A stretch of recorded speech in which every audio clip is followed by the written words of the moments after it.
I'm an academic at UJ, tasked by the VC to assist in coordinating the university's responses to xenophobia. My name is Farid Esak.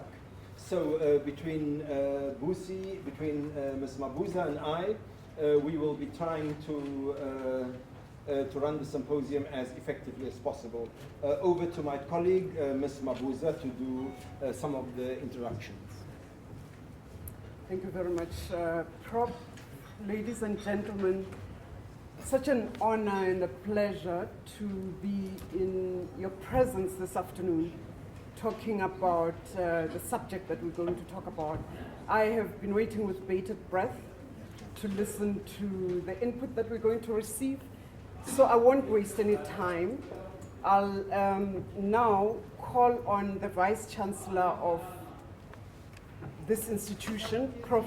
Ihron Rensburg. Prof, I was reminded just earlier when I arrived that this is a place where keen and inquisitive minds come. And we are honored to have the opportunity to come and join you and the keen and inquisitive minds here. Over to you, Prof. Thank you very much. I guess a symposium is intended to sit down and talk, right, not to stand at the podium. So, good afternoon, colleagues.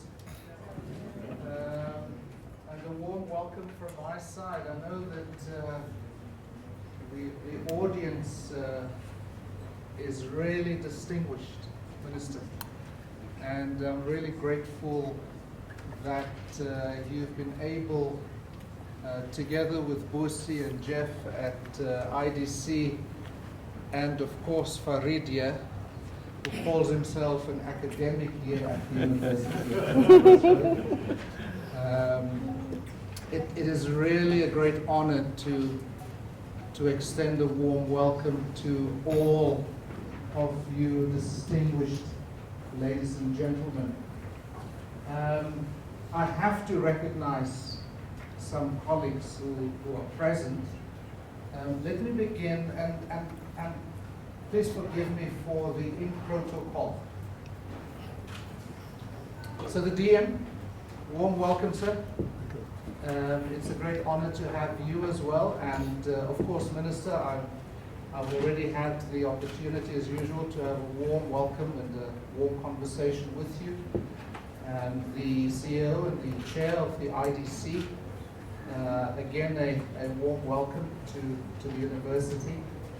Allow me also to extend a warm welcome to the Judge President of the Labour Court of Appeal.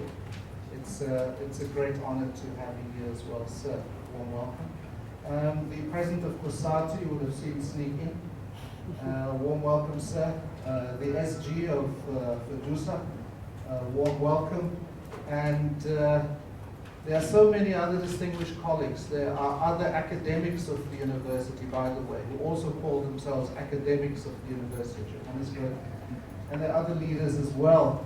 And I look in front here, and we have the leader from the Nigerian Labour Federation. Warm welcome, sir.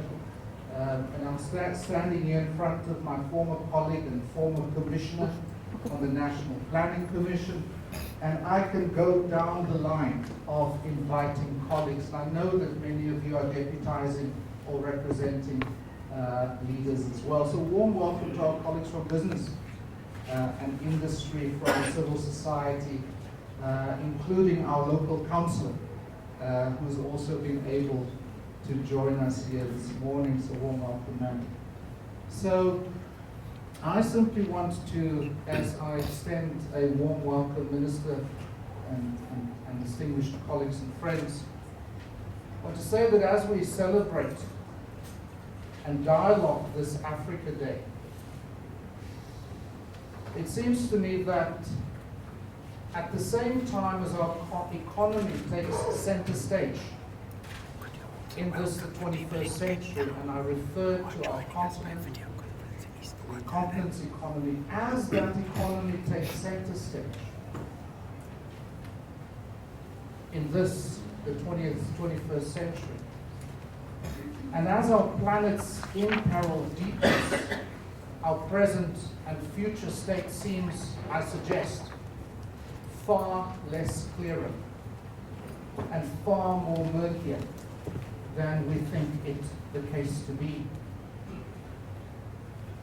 And so as our economy takes center stage on the continent, so the questions become sharper and more important, as much, of course, as the answers that we need to proffer to these extraordinary challenges that I argue are placing our continent, our world in deep, our planet in deep imperil. I suggest that things are far less clearer than we may think the case to be, and that this will require a deliberative and thoughtful deconstruction and reconstruction of our experiences, but beginning with the deconstruction. This is necessary in order for, certainly at least my own anxiety, Minister and Chair and Co-Chair of the session, at least my own anxiety to be alleviated, and for deliberative and thoughtful action to flow freely across state, society, capital, and apex institutions such as universities.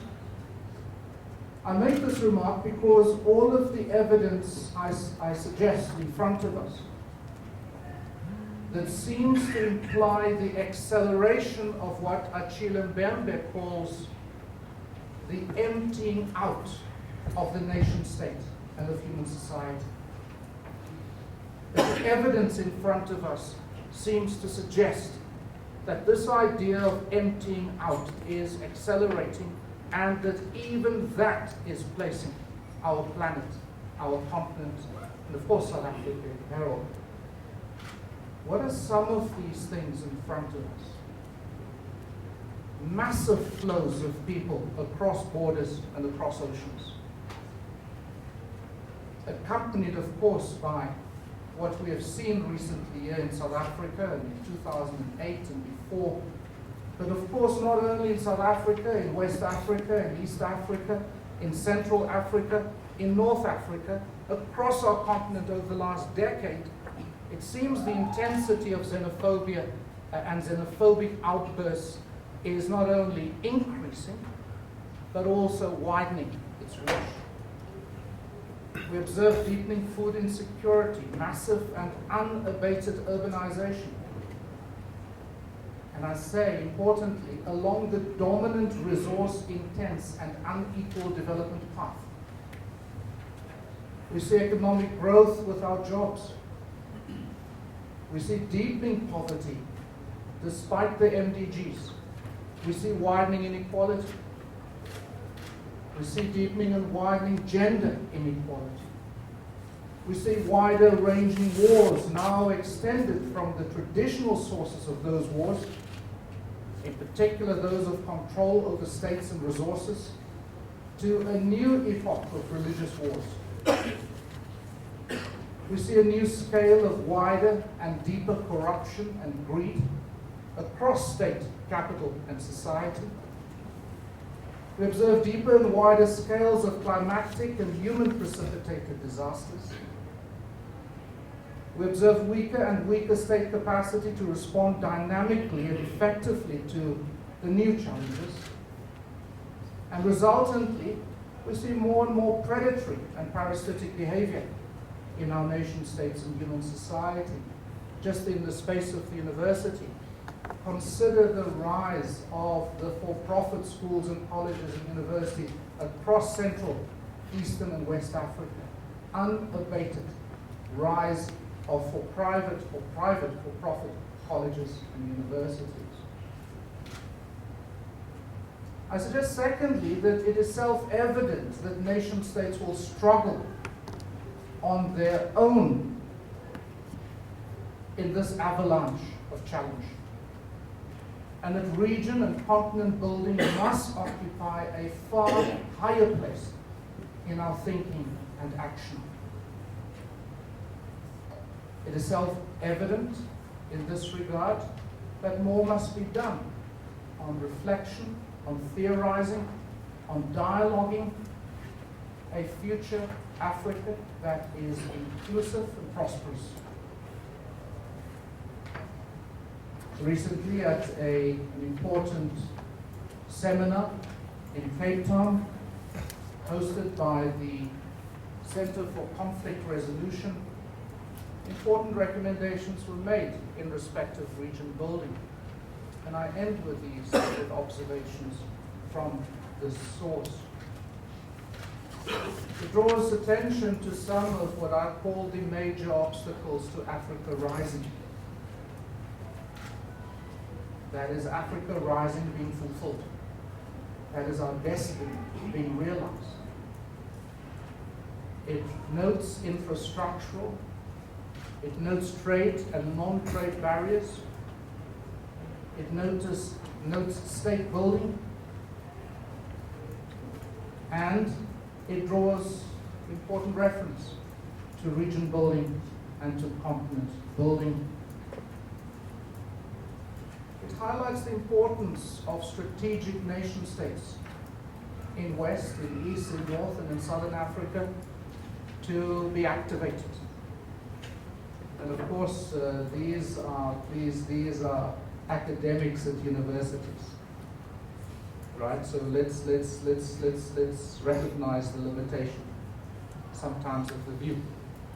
And so they say that Nigeria in the west, the DRC in central, Algeria in the north, I add Kenya in the east, and South Africa in the south, have to play a far more visible role in the Africa Rising project, but also in region building as well. And I thought, Minister, you may find this interesting. One of the key recommendations from the symposium is that we are going to struggle with regional integration and continent building. For example, in the absence of having dedicated ministers dedicated to the task of driving regional economic integration, amongst others. So I end with these remarks and say that I have personally never been an Afro-skeptic. Please do not label me as an Afro-skeptic. I've always been an Afro-optimist, a deep believer, and an activist for our continent's success. And so I offer these remarks and suggest that as we consider the year ahead and the decade ahead in this conversation, as we consider a future region, a future continent, against the backdrop of this massive flow of our people across our borders and oceans, as we consider that we need to find far more opportunities and space for deliberative conversation about these matters, Minister and colleagues. And that the University of Johannesburg offers itself, as I'm sure our peer Vince would do down the road, and as we should do together, as a space for conversation, for dialogue, for theorizing a future Africa, informed, of course, by the conversations in the policy domain. Here at the University of Johannesburg, we have the NRF Chair in African and International Diplomacy as one such epicenter, headed by Professor Chris Rensburg, as is UJ Center for Institute for African Thought and Conversation, a brand new institute that we're about to cut the ribbon on, and recently established Johannesburg Institute for Advanced Studies in Science and Society, as only three epicenters and spaces that we need to mobilize with those of our peers across the road at Wits, so that we can serve better, so that we can provide these spaces for dialogue and conversation in a much more definitive and directive way. Perhaps, Minister, we should give consideration to having an annual symposium, 2-3-day annual symposium of reflection and dialogue, and we certainly can offer the Johannesburg Institute for Advanced Studies as a space for such an annual retreat where policymakers such as yourself leaders in business, in industry, labor, and in civil society, our colleagues and peers in the judiciary can find time and space to come and reflect together on these difficult and thorny issues that seem, perhaps at least to me, less clear today than they were yesterday. I thank you very much.